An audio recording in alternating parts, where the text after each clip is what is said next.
Que, por supuesto, agradecemos a todos que estén de nuevo o que estéis de nuevo aquí. Nos tuteamos, si te parece, Antonio. Por favor. En este ciclo que a nosotros de verdad que nos gusta mucho, que se llama 60 minutos con el escritor, y que en esta ocasión te tenemos a ti, Antonio Lucas, al que desde ya agradecemos muchísimo que quiera compartir un rato con nosotros hablando de poesía, de libros, sobre todo de sus libros y de su poesía, en un momento, en unos días que me consta que han sido muy ajetreados para él, y como te decía antes, con una agenda que, bueno, en la que no es fácil seguro encontrar un hueco, ¿eh? Así que, Antonio, de verdad, muchas gracias desde Palencia. Gracias a vosotros. Bueno, como el formato es online, pues nos parece que lo más oportuno es una breve presentación de esos datos que, si buscamos, todos podemos encontrar en Google, ¿no? También en las contraportadas y en las solapas de los libros, ¿no? Datos que resumen la biografía literaria de un autor, los libros publicados, los años, los premios, datos que inevitablemente hay que citar, aunque sea con mucha rapidez. Bueno, Antonio Lucas nace en Madrid en 1975 y por este orden, porque así le conocí yo, diré que es poeta, periodista de formación y profesión. Le pueden seguir ustedes en el diario El Mundo, como bien sabrán, y en definitiva, escritor que ha publicado, si no me equivoco, 6 libros de poemas y uno de su poesía reunida hasta ese momento, que se titula Fuera de sitio, que fue editado por Visor en el 2016. Ahora comentaremos más cosas de sus publicaciones. Sus 6 libros de poesía, muchos premiados, les quiero citar, por lo menos relacionar, ¿no? Empieza con Antes del Mundo, ¿no? En 1995 fue accesi del premio Adonais, es decir, con 20 años. Con 20 años. Y fue publicado después, lógicamente, por Rial en 1996, ¿no? Es decir, empezaste muy bien. Después 2, Lucernario, con DVD Ediciones en el 99, premio Ojo Crítico de Poesía en el 2000, otro premio. Las Máscaras, un libro que yo creo que es fundamental, Antonio, y que si quieres podremos mencionar después, porque tú mismo le consideras una especie, cuando se separan las aguas, entre lo que habías escrito hasta ese momento y lo que viene después. Es algo que está cambiando, ¿vale? Las Máscaras en el 2004. Llega en el 2009 con Visor, empieza ahí con Visor, y yo creo que ya todo lo que has publicado es con Visor de poesía, con Los Mundos Contrarios. De nuevo, Premio Internacional de Poesía Ciudad de Melilla 2008, ¿vale? Y ya es un libro que ya se instala en esto nuevo que se estaba empezando a formar. 2014 Visor, Los Desengaños, Premio Loef, de nuevo premio, en este caso el Loef 2013. Tengo que contar una cosa de este libro, de Los Desengaños, porque para mí fue terrible leer Los Desengaños. Aquí tenemos un poeta en Palencia que se llama Julián Alonso, que ha organizado muchas cosas, y me dijo un día, yo cuando leí a Neruda, estuve a punto de dejar de escribir, porque dije, es que lo que yo quería hacer ya lo está haciendo, ya lo había hecho Neruda y mucho mejor que yo, y entonces pasó un rato malo. Eso me ocurrió a mí con Los Desengaños, que cuando lo leí en el 2014 dije, qué puñetero este Antonio Lucas, que resulta que ha hecho mucho mejor que yo lo que yo estaba intentando hacer. Fue una alegría, pero por otro lado estoy a punto de decir, no escribo más. Que va, no lo merece, no lo merece. Y es el libro que yo siempre recomiendo a todos, pero recomiendo a todo el mundo que lea Los Desengaños, por favor, que no se pierda este magnífico poemario. Premio Loef, insisto, en el 2013. Y yo creo que el último que se ha escrito de poemas son Los Desnudos, Visor 2020, y de nuevo terminas este periplo, por decirlo de alguna manera, poético, de tu obra poética, con un premio, en este caso, el Internacional de Poesía Generación del 27, 2019. Pero además, Los Desnudos fue considerado el mejor libro de poesía del 2020 por la Asociación Madrileña de Escritores y Críticos Literarios. Cierto, ¿verdad? Sí, sí. Así fue. Vale. O sea que, como ven, un poeta muy premiado, muy reconocido, si él me lo permite, aunque suene raro, definitivamente consagrado, y que, como pueden comprobar, por los años de publicación de sus libros se da bastante tiempo entre un libro y otro, en torno a los 5 años. más o menos. Lo que ya indica que no está afectado ni por la grafomanía ni por la pulsión de publicar constantemente todo lo que escribe. Para mí esto es siempre un dato muy a tener en cuenta porque nos habla de un autor que se da tiempo.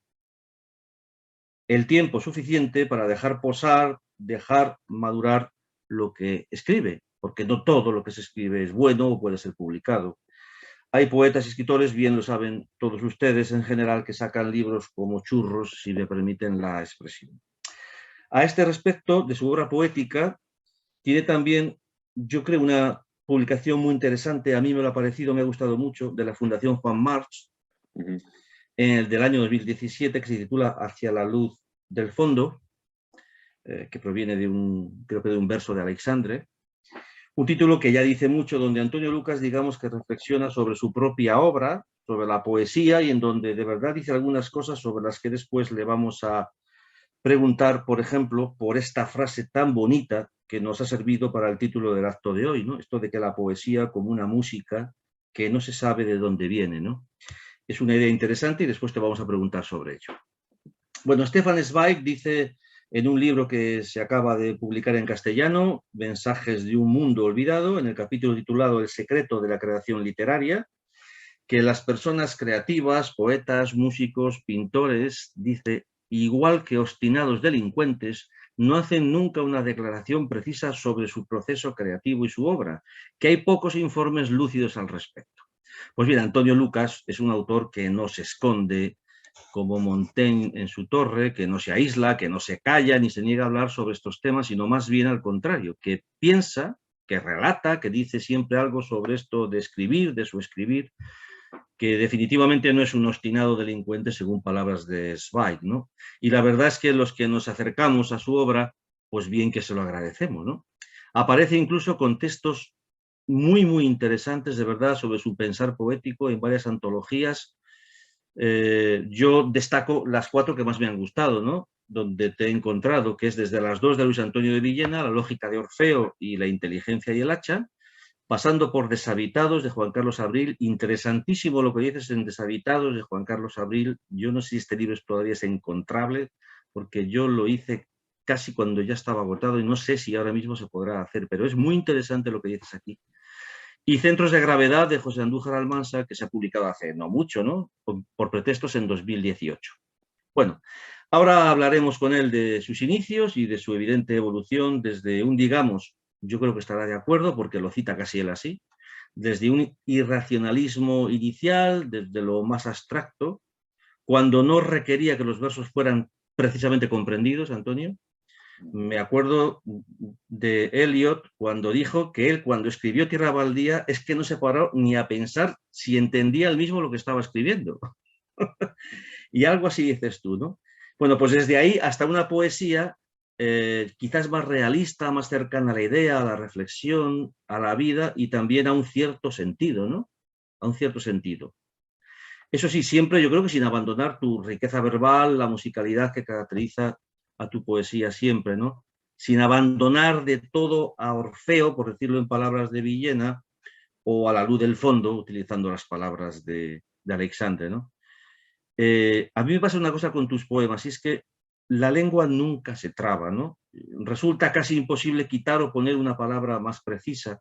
Y ahora te preguntaremos también por la noción de la precisión en la escritura que tú lo citas en este texto de la Fundación Juan March. Poemas, curiosamente, casi nunca muy cortos. Es muy difícil encontrar en ti poemas muy cortos, estos de 4 o 5, no es el haiku ni el poema cortito de pocos versos, ¿no? En ocasiones son poemas con bastantes versos, 30 y tantos, 40, 50 versos, incluso una prosa poética donde alcanzas yo creo que un manejo admirable, como vamos a ver. Yo digo que hay que leer sí o sí siempre Tu Rilke de los desengaños, ¿no? Me parece un texto precioso, ¿no? Y te decía ahora que te vamos a pedir que nos leas algunos porque con la voz que tienes, pues tienes que leer. Yo ya me voy a callar en nada, pero tenemos que hablar al final algo también, un rato de tu primera novela, que es Buena Mar, ¿no? Que publicó Alfaguara en el 2021 y que se ha mencionado, como decíamos últimamente en las redes sociales, con motivo del naufragio en el mar Terranova del pesquero Villa de Pitanso en febrero de este año, ¿no? Veremos que es un libro que nace, creo, de una experiencia real y personal tuya en Gran Sol, yo creo que sobre 2017, algo así, ¿vale? 2018, 18. si no recuerdo, sí. 18. Una novela en la que el autor no puede dejar, yo creo, a un lado la condición de poeta y, por tanto, su relación especial con lo real y con el lenguaje, su mirada distinta y su posición como sujeto. A todo buen poeta se le nota, aunque no quiera que lo es, aunque escriba prosa, novela, relatos o artículos periodísticos. Y esto es lo que para mí hace tan especial este libro, no solo la situación objetiva de un barco y unos marineros. Fíjense lo que dice de estos marineros. Hombres para los que la guerra nunca acaba y observan el mundo con ojos negrísimos, endurecidos por un abatimiento descomunal, gente que anda en lucha contra la vida que se les va. Yo creo que lo que hace tan interesante al libro es la mirada tuya de poeta, Antonio, y en este caso la soledad del poeta en medio del océano, ¿no? Te noto como extrañado al fin y al cabo por esto de vivir, ¿no? De no saber muy bien qué es, ¿no? También tu necesidad de contar otras vidas, en este caso siempre vidas al borde de no volver. Es un libro precioso que hay que leer con lápiz en mano para subrayar, porque hay cosas que no deberíamos olvidar de lo que se dice en este libro, ¿no? Como dice Chus Visor, un debut extraordinario, Antonio. Así que terminamos la presentación y bienvenido al Ateneo de Palencia. Pues muchísimas gracias, Enrique, por esta presentación tan generosa. Has contado tantas cosas que yo ya no sé ahora qué decir porque no recuerdo yo demasiado No de te los libros preocupes que anteriores. tenemos un montón de preguntas preparadas. Ah, qué bien, pues me va a facilitar mucho, pero para mí es un motivo de alegría y de entusiasmo estar aquí con vosotras y con vosotros y además sé que hacéis una labor de entusiasmo por la literatura y que sois lectores exigentes y vamos a ver si no defraudo No, demasiado, por lo menos, pero vamos, es un placer estar aquí y sobre todo el tiempo que dedicáis a la literatura, a los libros y a que nos comuniquemos los lectores con los lectores. Al fin y al cabo, yo soy principalmente eso, un lector. que eres principalmente lector. Antonio, mencionas en Hacia la luz del fondo, insisto, esto es un texto que se puede encontrar en la red, que se puede encontrar y se puede descargar legalmente en la página de la Fundación Juan March en PDF, ¿vale? Sí. Y bueno, yo recomiendo a todo el mundo que se acerque a este texto, ¿no? Dices algo así como que empezaste a escribir versos más o menos en torno a los 14 años, ¿no? Más o menos. Y yo creo que tú bien sabes que los significantes que nos nombran y nos intentan decir algo de lo que somos, pues no siempre se aceptan bien y tenemos con ellos una relación muy difícil durante toda la vida, ¿no? Mi primera pregunta es, ¿cuándo aceptas tú definitivamente que ya eres poeta? O sea, cuando dicen Antonio Lucas el poeta, tú ya no te suena raro, te parece que eso es verdad y te encuentras a gusto con esa nominación, ¿no? No sé si fue, a veces ocurre cuando se publica el primer libro, a veces es un poco antes, a veces no se consigue nunca y cuando oyes el poeta dices, y ese no soy yo. No sé, ¿en qué momentos desde esos 14 años que tú notaste que algo llegaba y había que escribir algo? ¿En qué momento dijiste, mira, pues sí es verdad, ya me puedo reconocer como poeta? Bueno, yo tuve la suerte de nacer en una casa donde había hay una excelente biblioteca. Mi padre es un lector muy conspicuo de poesía, muy insistente además. Y yo, pues, toda mi infancia la pasé además con sus amigos poetas. Es decir, tuve esa fortuna de que por casa, pues, pasaba Carlos Bousoño, Claudio Rodríguez, Caballero Bonal, Ángel González, Ana Rossetti, Ángeles Mora. Bueno, una cantidad de poetas que iban por allí. Para mí entonces no significaba más que señores muy divertidos, curiosamente muchos de ellos con barba, y además muy bebedores y muy fumadores, cosa que a mí me entretenía mucho ver las volutas del humo ahí en ese salón de la casa de mis padres en madrugadas inmensas, ¿no? Que no acababan nunca. Algunas madrugadas acababan, para ellos seguramente, cuando yo ya me iba al colegio, que eso también sucedía. Entonces, bueno, ahí quedó un humus que con el tiempo pues tuvo su efecto en mí, sin embargo no lo tuvo en mi hermana, ¿no? Que no es una lectora de poesía, ni aquel mundo le seducía como me seducía a mí, ¿no? Luego tuve la fortuna de que me echasen del colegio en octavo de GB. Yo iba a un colegio de curas en Madrid, se llama el Colegio Agustiniano. No eran malos curas, sencillamente es que yo no me adaptaba a aquello. Y cuando a mí me echaron de aquel colegio, digo, con enorme fortuna, fue un gran regalo de fin de la EGB. Yo me fui a un instituto que se llama el Instituto Montserrat. Era muy pequeñito, era un instituto muy politizado, muy ideologizado, era laico, por supuesto, que era lo que yo quería.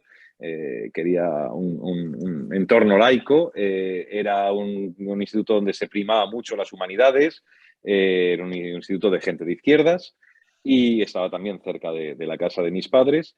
Y en aquel momento fue cuando yo tuve mis primeros contactos ya serios con la poesía. Es decir, lo que había sido aquel anecdotario de infancia se empezaba a tomar cuerpo como una pequeña pasión que prendía a los 13 o 14 años. Y a través de dos profesores, de Pilar González y de Miguel Espinosa, pues bueno, yo empecé a vincularme ya a la lectura de poesía.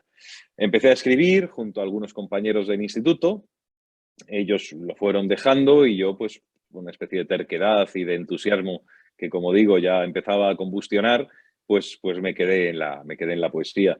Y hasta qué punto, cuando alguien me dice poeta todavía, hombre, ya con el tiempo te acostumbras. Tengo 46 años y son muchos libros, muchos amigos en la poesía, muchos amigos lectores y muchos viajes por la poesía, ¿no? Todavía hoy, si me dicen poeta, bueno, pues no me extraña, pero hay algo en que uno siempre dice, caray, yo cuando digo poeta sé bien a los poetas que digo y son inmensos, ¿no? Son enormes. Pero bueno, me acostumbré, yo creo que hace no demasiado, a oír la palabra Antonio Lucas, poeta, y que aquello no me pareciese casi como una especie de vitola rara a la que no le tomaba la postura.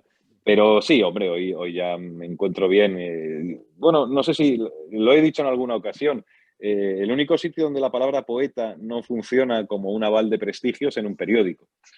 Cuando tú te cruzas con un amigo o con una amiga, una compañera de redacción, yo llevo 25 años en la redacción de un periódico que se dice pronto, pero son universos muy, muy singulares, son universos muy extraños y muy extravagantes, las redacciones de los periódicos, un periódico tan grande como es El Mundo, Madrid. Bueno, pues cuando alguien te dice en la máquina del café por la mañana, buenos días, poeta, nunca es un piropo. Dentro de la tribu de los periodistas, los poetas somos gente probablemente sospechosa, muy sospechosa, de llevar a pique un periódico como lo dejaran en nuestras manos, ¿no?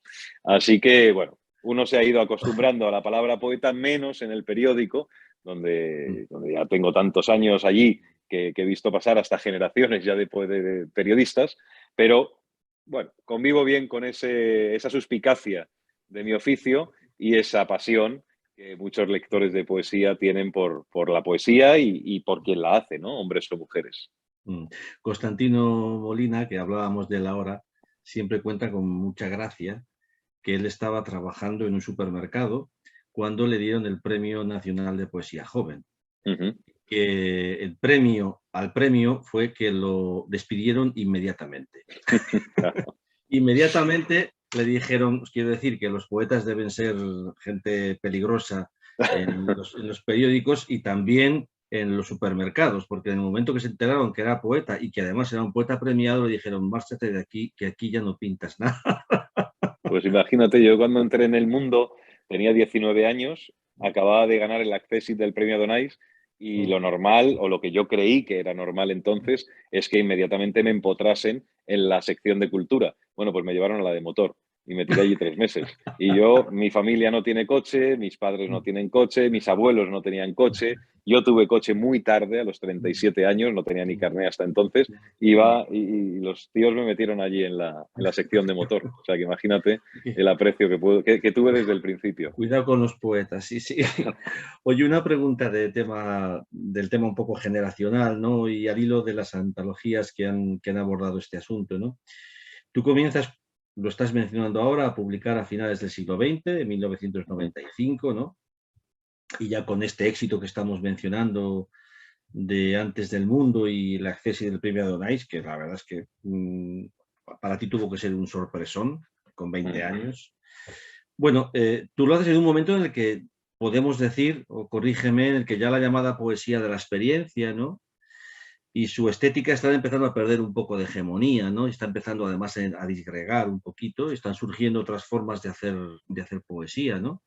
Es una de las cosas que Luis Antonio de Villena analiza en La inteligencia y el hacha, ¿no? Tú en ese momento te encuentras absolutamente alejado del modelo realista y más en cuanto al lenguaje, en cuanto a la estética, en cuanto a la forma de entender la poesía que existía en esos momentos, ¿no? Y otras por una poesía que podemos nombrar, yo creo que, si no me equivoco, tú la nombras en algunos momentos como claramente surrealista. Es decir, en el que tú decides dejar a un lado totalmente esto. Sí, es así. En aquellos años, mediados de los 90, todavía tenía un peso específico muy fuerte la poesía de la experiencia, poetas estupendos de aquel grupo, como Luis García Montero, Felipe Benítez Reyes, Carlos Marzal, Vicente Gallego, Javier Egea. Es decir, había una serie de poetas muy notables y que tenían entonces una contundencia extraordinaria en los suplementos culturales, en el mapa de la poesía española de entonces.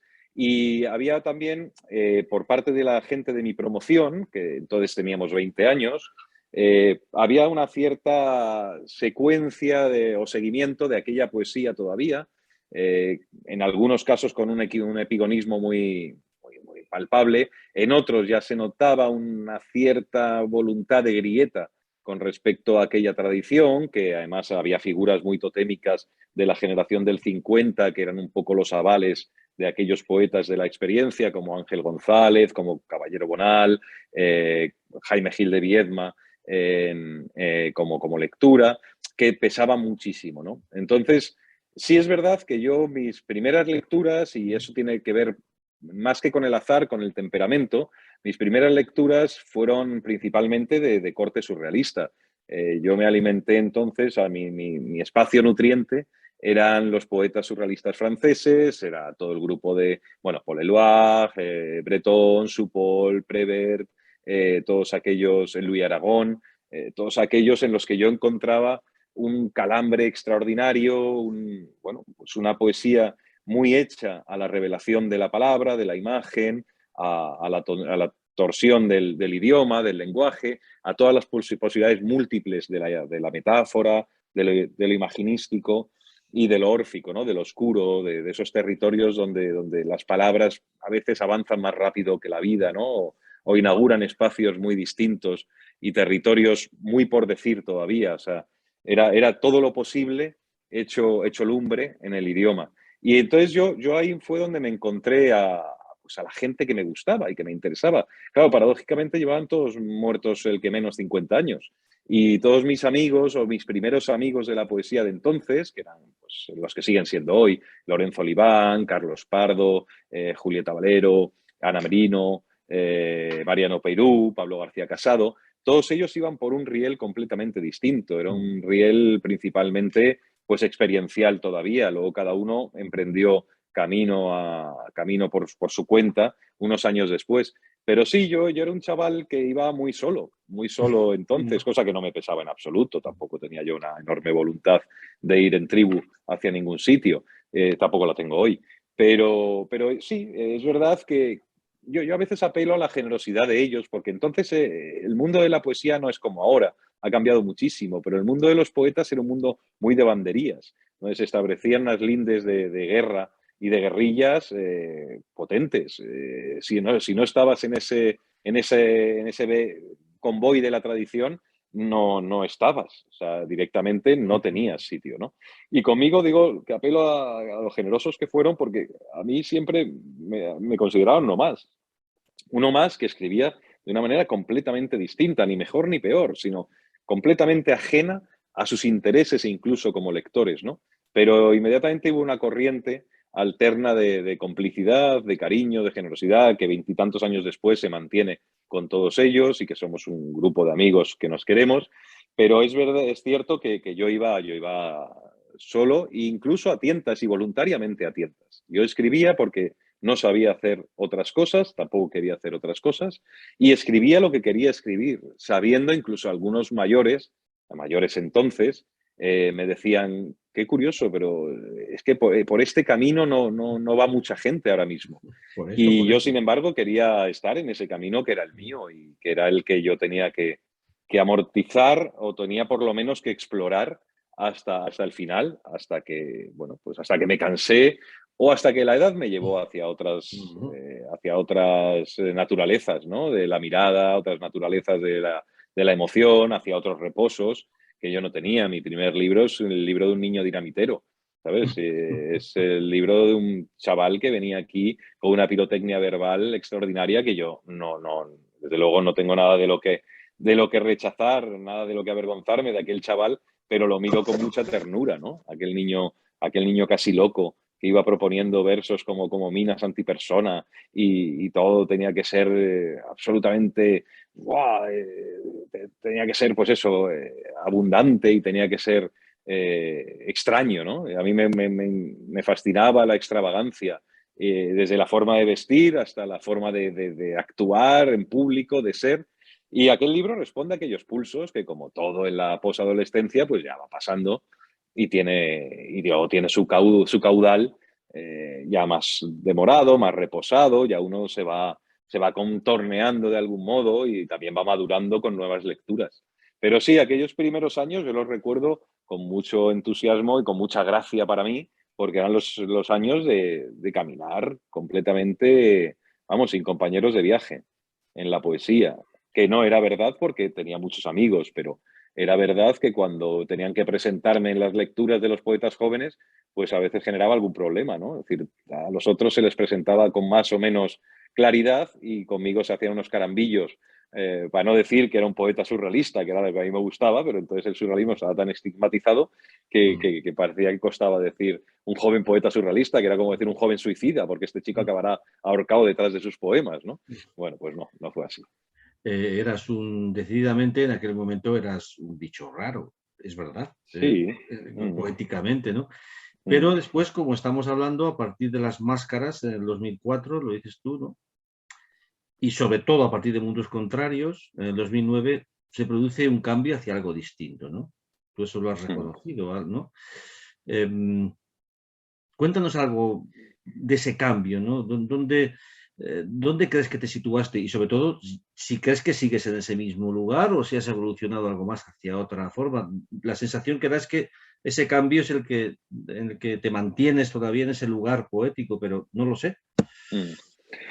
Hay un proceso natural de escritura y de crecimiento con tu propia escritura que generalmente cuando se va haciendo con conciencia de lo que haces, se crece a la par, ¿no? Uno crece con su escritura, crece gracias a ella y la escritura sigue impulsándose por lo que uno va creciendo, ¿no? Bueno, en el caso de aquel libro de las máscaras, yo sí noté que había entre Antes del Mundo y Lucernario, bueno, pues había ya un territorio que de algún modo, mejor o peor, había ido ya explorando y había ido de algún modo agotando. A mí se me estaba agotando ya esa condición de poeta muy joven con esa artillería verbal, ¿no? Me resultaba incluso fácil y me resultaba incómoda esa facilidad. Me ponía en apuros el pensar qué fácil era para mí generar imágenes de manera indiscriminada y qué necesidad tenía yo de abrirme a otras, bueno, pues a otras latitudes poéticas. Y entonces cambiaron las lecturas. Bueno, fui sumando un carro de poetas nuevos a los que leer, sobre todo los clásicos palatinos, que a mí me abrieron muchos, pues bueno, me abrieron muchos poros, ¿no?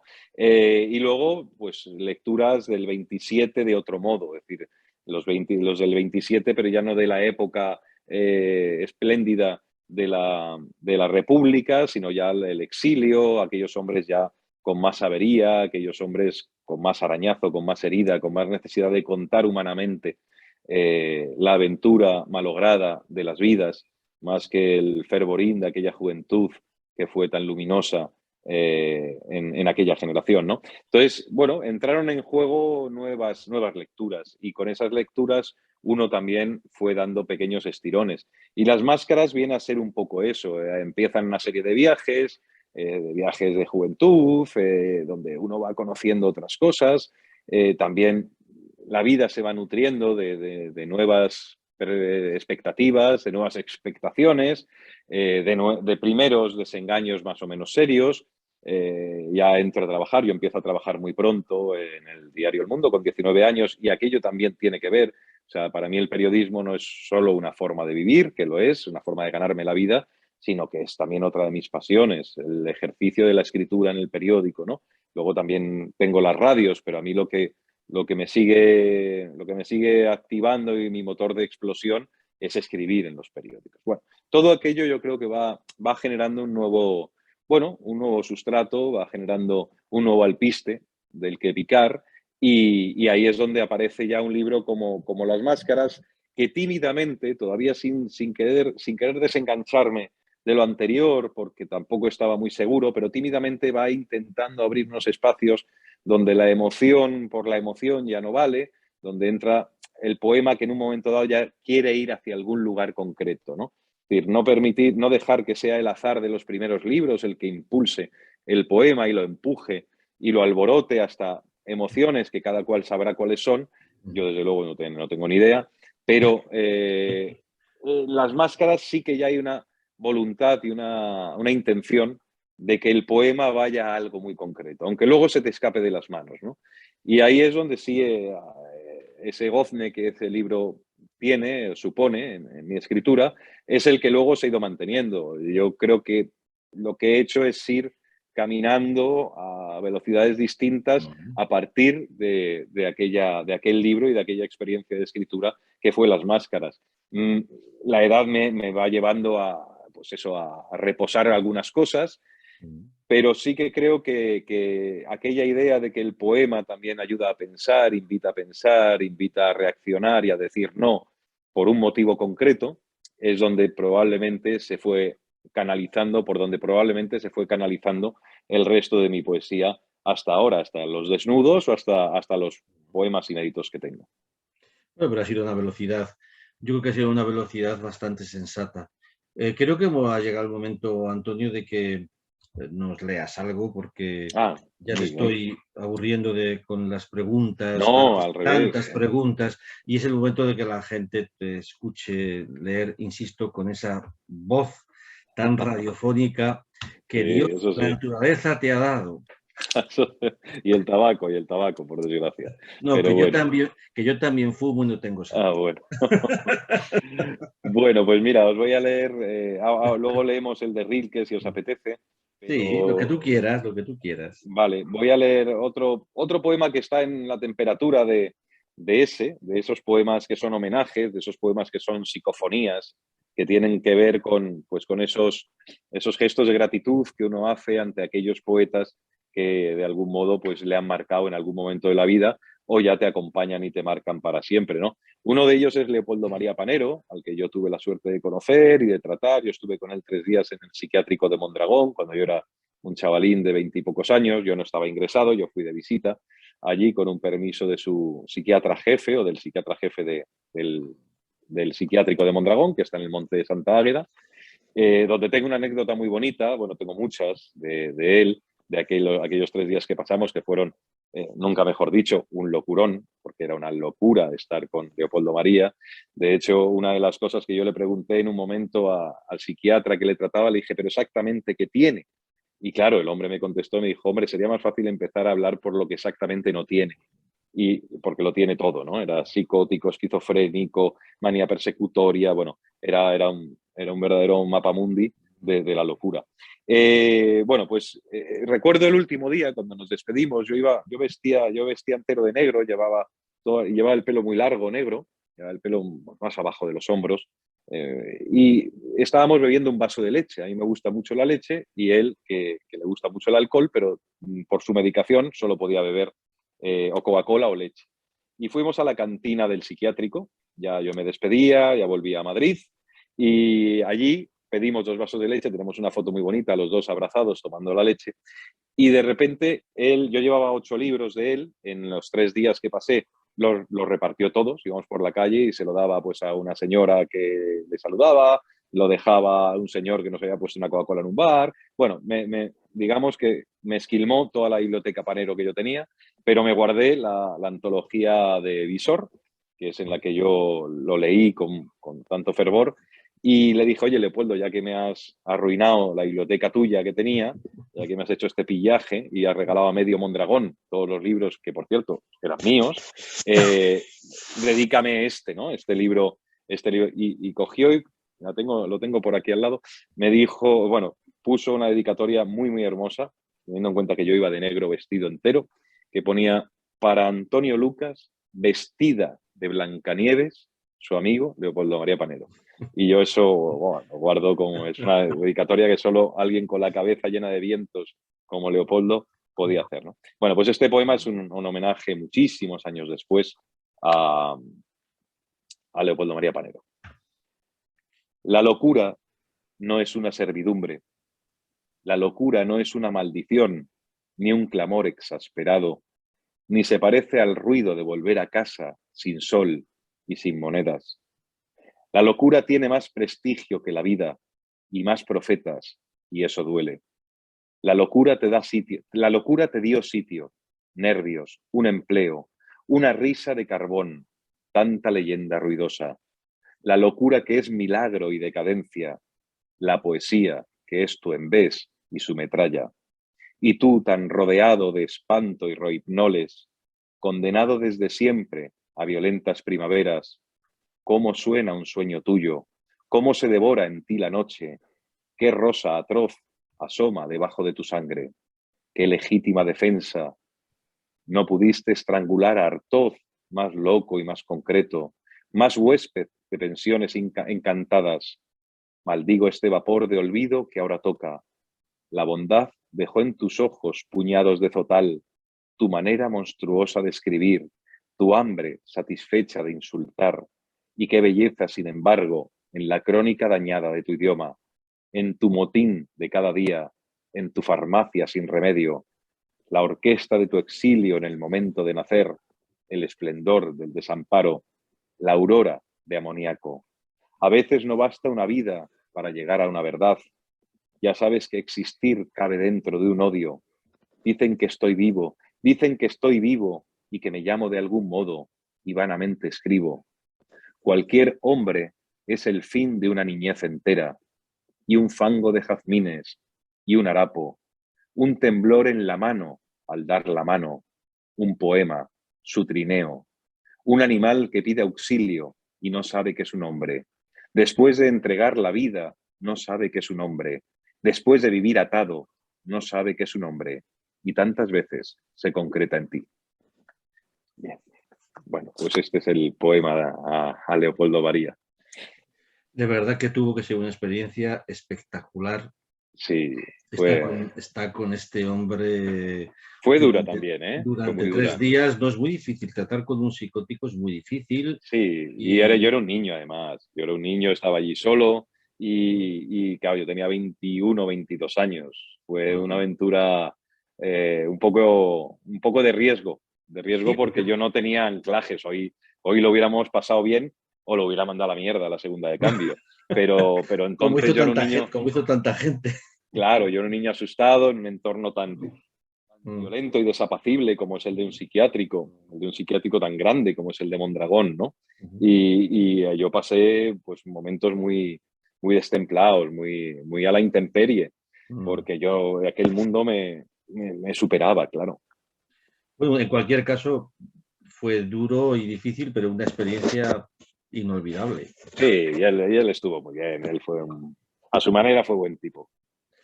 Oye, Antonio, hay una cosa después leerás más que si lees Rilke, a mí me parecerá perfecto. No me voy a alargar más porque veo que no nos va a dar tiempo, entonces voy a limitar las preguntas, pero hay una dentro del bloque poesía de Antonio Lucas que yo sí que quiero que menciones. Bueno, cuando tú hablas de poesía, en varias ocasiones dices casi, ¿no? Que es un no saber sabiendo, ¿no? Algo así como que dice San Juan de la Cruz o Antonio Mm, Gamonera, que tanto lo menciona, ¿no? mm. Una música que no se sabe bien de dónde viene, ¿no? Dices tú también. O también dices que el poema es el lugar donde el hombre mejor soporta no saber, ¿no? Que también lo Mm. dices, ¿no? Yo creo que eso supone un cierto descentramiento del yo respecto a la palabra poética, ¿no? Un otro que habla desde un lugar extraño sobre algo que no se sabe del todo hasta que lo dice el poema. Incluso cuando lo dice el poema tampoco se sabe del todo, ¿no? Voy a citar a un autor que yo creo que tú admiras mucho, yo también, que es Octavio Paz, Ujú. sobre todo su pensamiento poético, que llega a decir incluso en Águila o Sol, dice que el poema se escribe a expensas del poeta, a favor de la otredad que lo constituye. O sea, un auténtico misterio. Y tú esto lo mencionas en muchas ocasiones. Me gustaría que dijeras algo a este respecto, porque me parece una idea muy interesante, ¿no? Esta idea que tú dices muchas veces de, al fin y al cabo, no sé.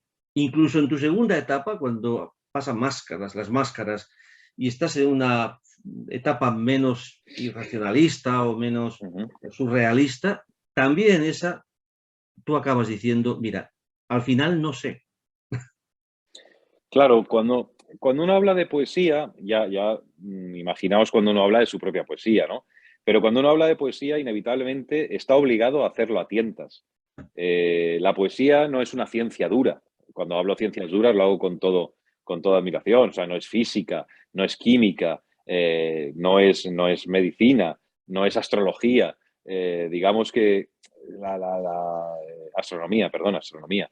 No, cuando uno habla de poesía siempre tiene que tener en cuenta que se adentra en un espacio de penumbras donde probablemente uno se queda en la poesía por esa misma penumbra, por el no saber. La poesía, al fin y al cabo, creo que tiene algo que sí que se puede afirmar con una cierta, bueno, con una cierta alegría, y es que la poesía es un voy contigo. Es decir, uno escribe porque inevitablemente quiere sumarse a alguien, ¿no?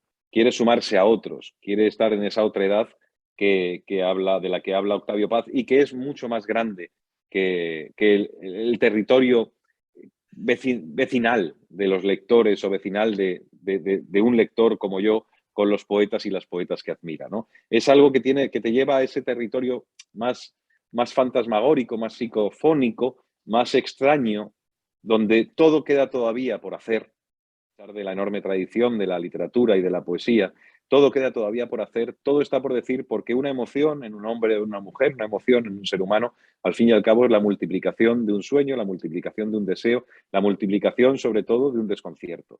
Y yo creo que la poesía lo que nos permite es anclarnos a la vida a través de los desconciertos, ¿no? Entender mejor, depurar mejor la vida a partir de todo aquello que nos resulta absolutamente insólito, inédito. Los poemas que nos gustan probablemente hablan de lo mismo que han hablado los poemas de Homero. Los poemas contemporáneos que nos gustan hablan de lo mismo que ha hablado probablemente ya Homero o que ha hablado Arquíloco o que habló Safo. Es el amor, es la muerte, es el paso del tiempo, es la violencia. Lo que hace que un poema se mantenga en pie a lo largo del tiempo y de las sucesivas lecturas probablemente es aquello que revela de ti en esas circunstancias que todos sentimos, ¿no? El miedo, la soledad, el amor, el desamparo, el desengaño. Entonces yo creo que la poesía lo que hace al fin y al cabo es activar el tiempo, activar los tiempos íntimos, activar aquellas verdades que uno sabe que están, pero a veces no se prolongan más allá de los parietales, ¿no? Es decir, no hay una proyección.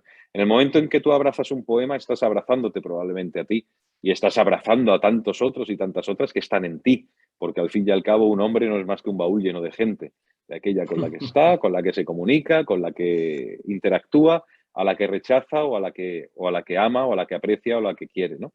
Entonces, yo no tengo muy claro realmente de qué nos sirve la poesía ni cuál es su capacidad mercantil, pero sí sé de qué nos llena y sobre todo de aquello que necesariamente nos vacía.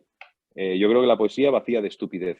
No quiero decir que los poetas sean buenas personas, hay seres perversos en todos los ámbitos, pero quizá aquella mala persona que fue buen poeta, cuando ese poema llega a nosotros, probablemente nos desaloja de estupideces. Y eso sí que lo creo. Yo creo que la lectura de poesía desaloja la estupidez, predispone para entender con más complejidad el mundo. La poesía, eso también lo tengo claro, no es un punto de fuga, no es un espacio en el que uno se evada de la realidad, sino que al revés, multiplica mucho esa realidad, la multiplica, la contrasta, la aviva, la extrema. Y a mí me gusta mucho, como lector, ser extremado. Me gusta mucho la gente. Y para extremar no hay que ser eh, excesivamente impulsivo o virulento. O sea, puede extremar Leopardi con un verso absolutamente esencial. Puede extremar Jorge Guillén diciéndote, sí, el mundo está bien hecho. Mira qué desacato y qué radicalidad escribir ese verso, ¿no? El mundo está bien hecho, cuando todos sabemos las enormes fallas en las que el mundo se sostiene y que principalmente muchas de esas fallas somos nosotros. Bueno, pues yo creo que esa radicalidad y esa tensión solo se encuentra realmente cuando el quilate puro del poema alcanza esa sensación o esa aventura de la verdad. Y esa verdad ya es tan múltiple y tan abierta que hablar de la verdad en poesía es como hablar de Dios en la religión. Es decir, hay que echarle muchísimo coraje y muchísimo valor para creértelo. Pero Sí. hay quien se lo cree. Yo no me lo creo en la religión, pero sí me lo creo en el poema. Al fin Es y al cabo cierto, uno tiene sus devociones. es cierto, es cierto.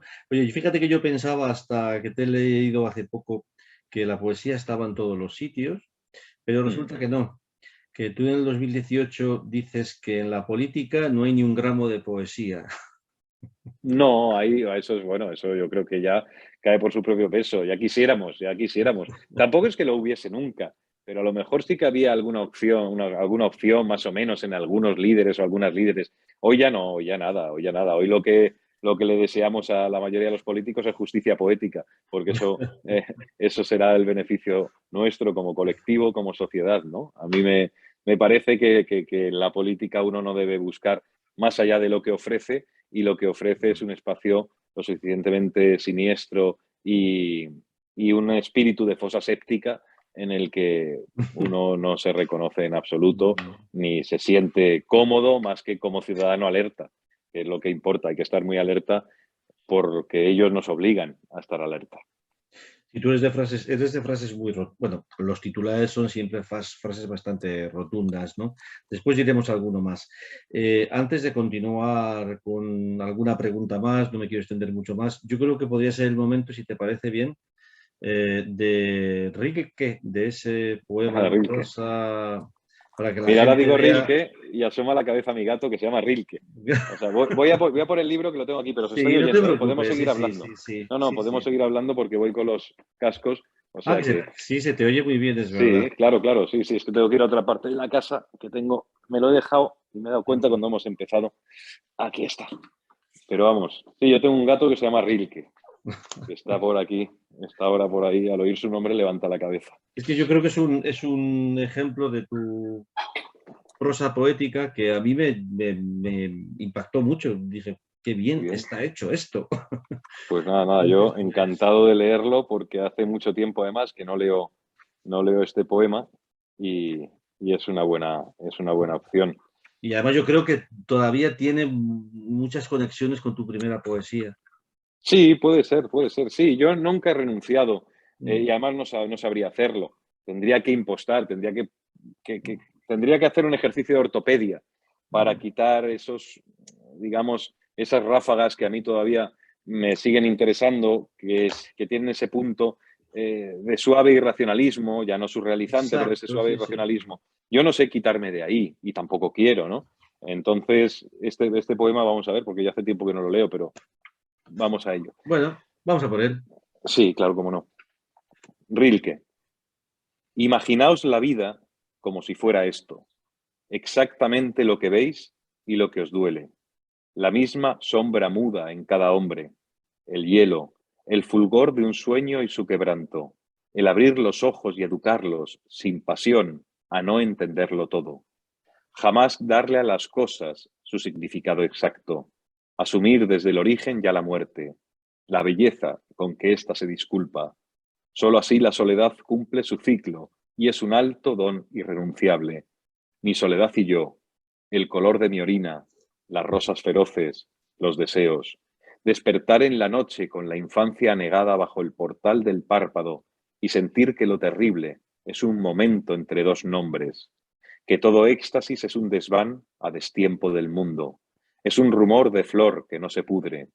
Yo quise escribir con el ansia del que llega a existir demasiado tarde, escribir por no lastimarme, por ser transparente, anticipar mi extrañeza y después confirmarme en ella.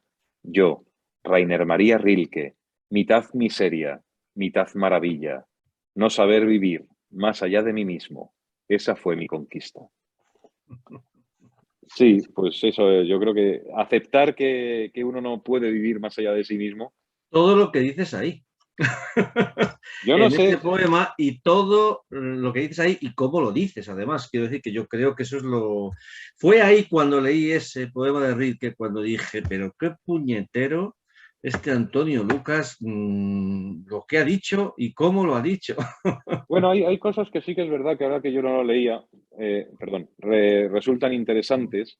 Mm, Para mí, o sea, para mí, porque hay una especie de hoja de ruta totalmente. en ese texto que yo me reconozco. Mira que en muchos poemas no me reconozco, es decir, no es que no los considere míos, sino que, bueno, ya pertenecen a momentos en los que a lo mejor pues ya no estoy, ¿no? Pero este sí, hay cosas que, por ejemplo, eso de abrir los ojos y educarlos sin pasión a no entenderlo todo.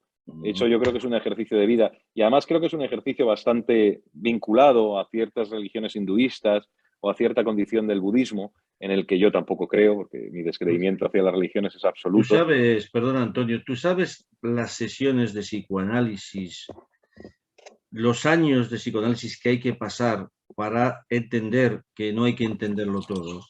Y Bueno, tú, yo de hecho, lo escribiste un día así como así. sí, no, lo escribí probablemente y sin pensar demasiado, o sea que también te lo digo. Pero probablemente esos son los versos que por azar, por puro azar, ahí no hay inteligencia ni hay iluminación más allá del chispazo en el que uno se sienta a escribir un poema, pero probablemente esos son de los versos en los que uno debería, a los que uno debería parecerse.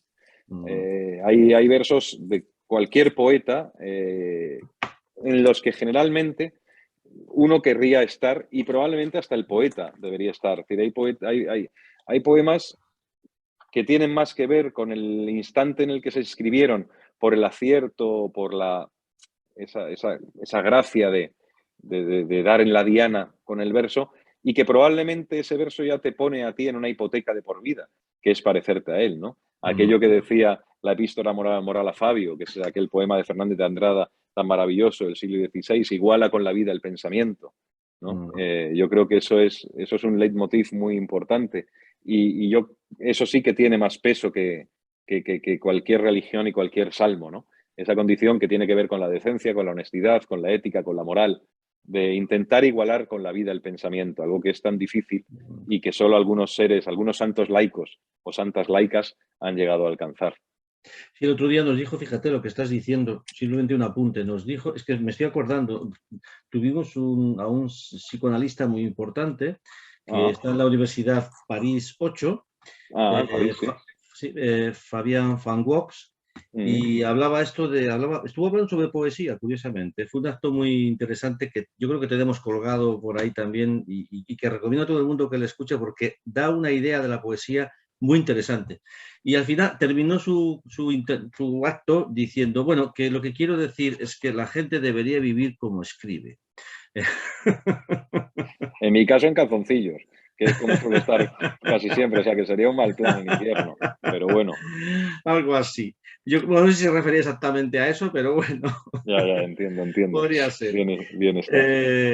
Si quieres pasamos, si te parece, porque son ya las 9, pasamos Muy a bien. este libro que a mí me parece muy interesante, que es, bueno, aquí se ve al revés, Buena mar. No, se ve bien, Buena que mar. es Buena Mar, que es tu primera novela, insisto, publicada en el 2021 por Alfaguara y que yo recomiendo muchísimo. Ayer se lo recomendé a mi hermana, que está aquí con nosotros, y le dije, tienes que leer Buena Mar, porque es un libro bueno, yo creo que es también poesía, yo creo que también hay una magia, yo creo que también está la mítica, esta del caladero de Gran Sol en el Atlántico Norte, ¿no? Que es uno de los más peligrosos del mundo y que le da una atmósfera muy especial.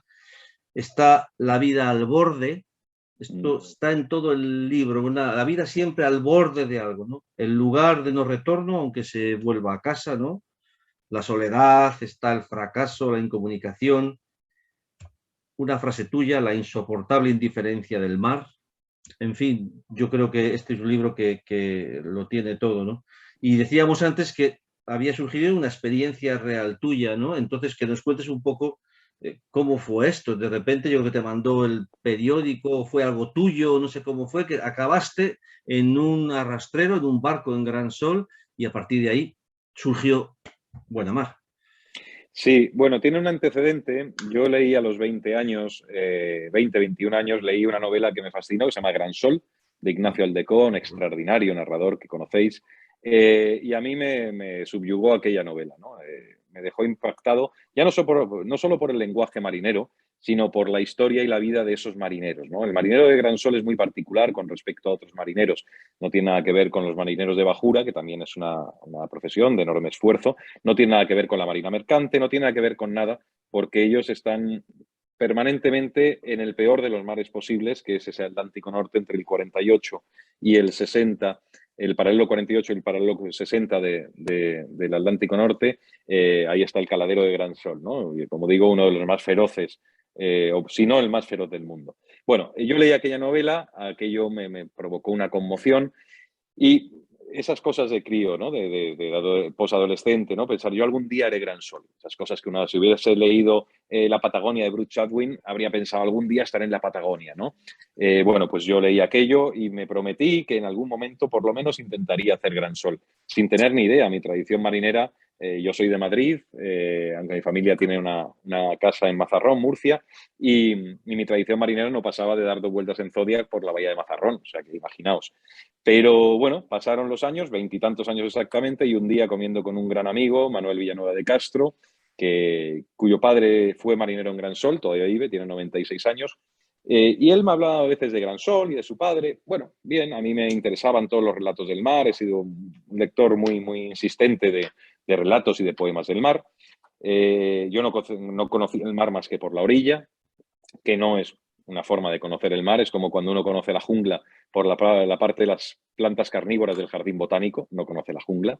Bueno, pues yo conocía el mar por la orilla. El caso es que en una sobremesa aquí en Madrid, un día me empezó a hablar de su hermano Agustín, del que nunca me había hablado, y dije, caray, no sabía ni que tenías un hermano. Sí, Agustín, que falleció a los 29 años en su primera marea en Gran Son.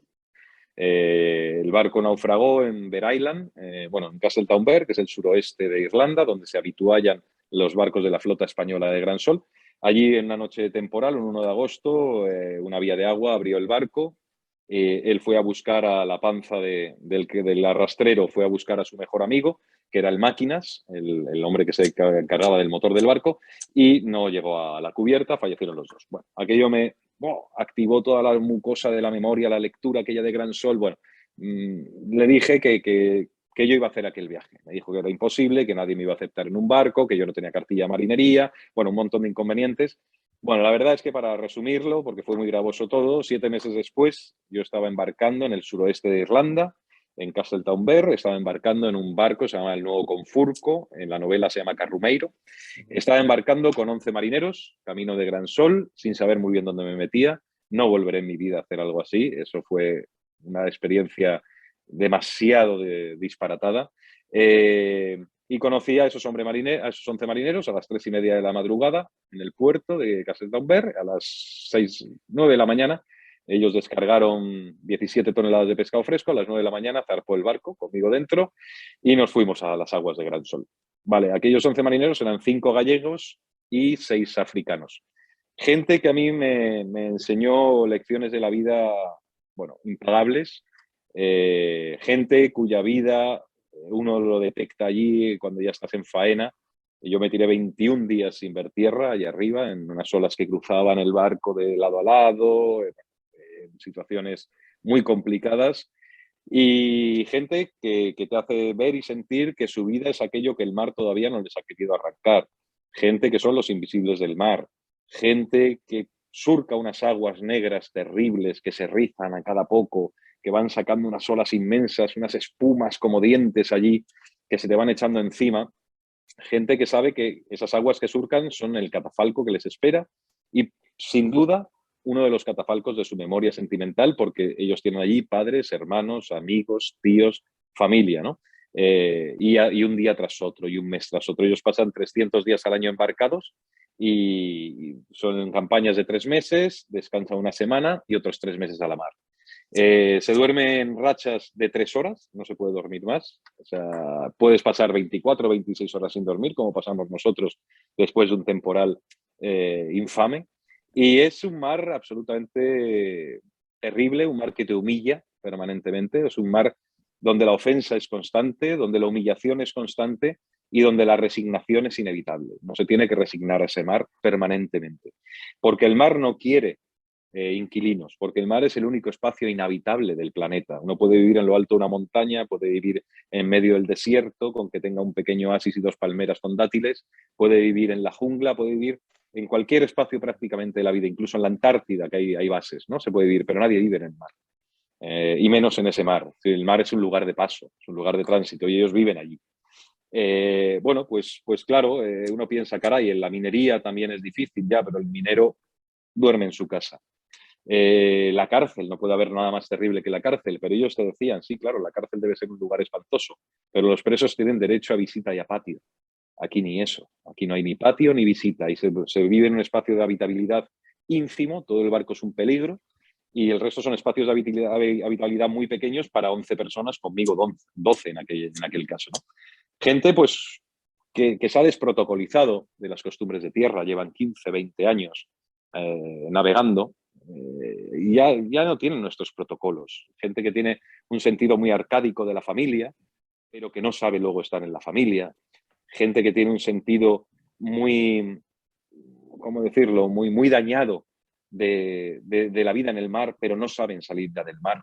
Es decir, ya no saben salir del mar, ya no saben estar en tierra, ya no saben adaptarse a nuestras reglas. Ellos nos llaman, de hecho, a nosotros, nos llaman los de tierra, vosotros los de tierra, ¿no? Es decir, como gente que ya ha perdido esa toma de tierra como las buenas lavadoras, ¿no?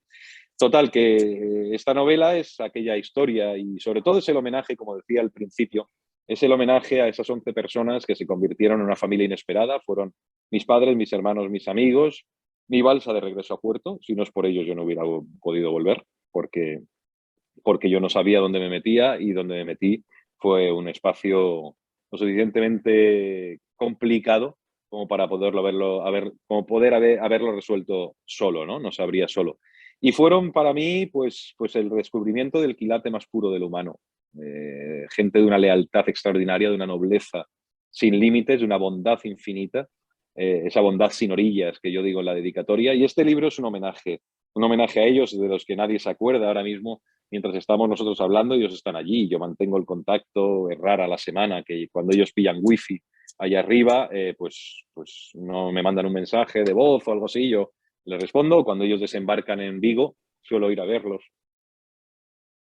Estoy con ellos y con sus mujeres un ratín, tomamos unas cervezas y ya me vuelvo a Madrid. O sea que esa es la historia de esta novela. Es una novela que empezó como un encargo del periódico. Yo me empeñé en hacer Gran Sol. Allí todos me miraban como diciendo, pues un poeta menos. Ya contamos con un poeta menos en esta vida. No sabe este tío dónde va. Y cuando volví hice una serie de reportajes, que es lo que el director me había encargado, 6 reportajes. Pero sucedió algo muy curioso. Yo me tiré durante un año con mis amigos y mis amigas de aquí de Madrid, en el que yo todo el día estaba hablando de ellos y del barco y de ellos y de ellos y del barco. Yo, me lo dijo mi mujer, Clara, me dijo un día que yo no había bajado del barco todavía, que yo estaba allí, yo no había bajado y que por qué no me pensaba la idea de la propuesta, o sea, por qué no me pensaba hacer algo con ese material. Y me puse a escribir y os debo reconocer algo que es verdad y que fue así, fue casi algo sintomático y casi tiene que ver con el metabolismo. Cuando yo recibí el primer ejemplar de Buena Mar, que me mandó la editorial, yo ese día sentí que me había bajado del barco. Ya había cumplido con la misión. O sea, no me sirvieron los reportajes, porque los reportajes, cuando uno va como reportero, yo ahora vengo de Polonia, de estar allí en un convoy de refugiados y tal, hay un momento que por mucho que lo que tú veas es terrible, porque lo que yo he visto en Polonia es terrible, allí cerca de la frontera, con aquellas mujeres y aquellos niños, aquellos refugiados con los que volvimos a Madrid, con 135 de ellos, en un convoy de taxistas de 32 coches, en una situación muy gravosa, muy traumática y muy dura. Pero bueno, uno como periodista entiende en un momento dado que él no te puedes implicar demasiado. Entonces, los reportajes del barco, en este caso, me permitieron contar la vida de ellos. Pero faltaba algo que en un periódico, en un reportaje como género periodístico y como género literario, no debe estar, que es la emocionalidad. Y este libro era un libro donde yo debía contar esa otra emoción de haber conocido a esos seres absolutamente imbatibles, que son los marineros de Gran Sol, que es una gente de una textura absolutamente insólita, absolutamente desconocida por casi todos, y solo me permitía cerrar esa herida de saber decirle gracias la literatura, ¿no? Es decir, aquello que el periodismo no me dio. Y ese es el principio y el final de esa aventura que a mí me ha marcado mucho, y es muy raro el día en el que yo no piense en ellos, no piense en aquellos días, aquellos 21 días tan malos y tan terribles, ¿no? Entonces, bueno, pues de algún modo esa es la historia de este libro. Yo escribí este libro porque lo había vivido.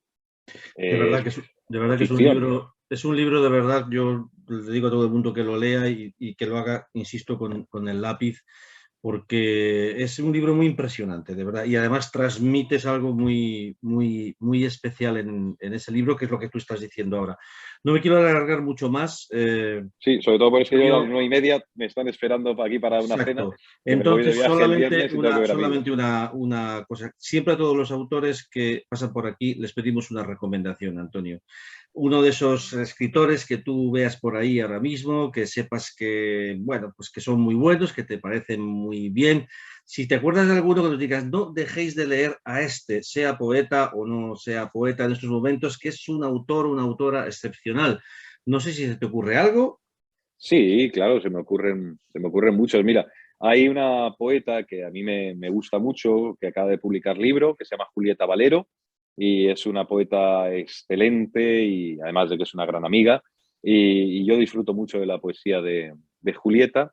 Voy a recomendar también otro libro, que es un libro de otra poeta, que es Ana Luisa, la tengo aquí, Ana Luisa Amaral, que es una poeta portuguesa que ha ganado el premio Reina Sofía de Poesía. Es una poeta lusa maravillosa, vive en Lisboa, y es una poeta tal. Y luego voy a recomendar, o voy a sugerir, mejor dicho, un libro de un escritor joven que a mí me gusta mucho. Su primera novela la ha publicado en Anagrama, se llama Napalm en el corazón. Él se llama Paul Guasch, es catalán, tiene 23 años. Y a mí me parece un novelista estupendo ese chico, Paul Guasch. Pues nos Así que eso quedamos con es. Ah, esas. y una cosa más, hablando con el barco, os desengaño por si vais a hacer cruceros, barcos o vais a navegar, la biodramina no vale de nada. ¿Eh? O sea, la biodramina vale para el alza, pero no vale para ir en alza, pero no vale para ir en barco. ¿Eh? Buena, es una buena matización. Antonio, no te entretenemos más, tienes esa cena, nos hemos alargado un poquito, te agradecemos mucho. Te iba a decir así para terminar, que bueno, al final tú tienes un verso en Mazarrón, en Antes del Mundo, donde dices que así es el mar con su dolor de mar. Yo creo que de eso acabas de hablar y hablas en este libro. Que muchísimas gracias por estar con Muchas gracias. nosotros, de verdad que ha sido muy, muy interesante. Espero que para los demás y para los que lo vean después, que cenes muy bien, Muchas que gracias. pases un buen rato y de verdad que yo por lo menos lo he disfrutado muchísimo. Muchísimas gracias, Pues un muchas abrazo gracias. y el Ateneo de Palencia y Palencia, aquí está tu casa cuando vengas por Castilla. Pues tendremos que ir por allí. Muchas gracias. Un placer. Hasta la próxima. Adiós, Gracias a todos y a todas. adiós, Adiós. adiós, Adiós. Chao, chao. adiós, Chao. adiós.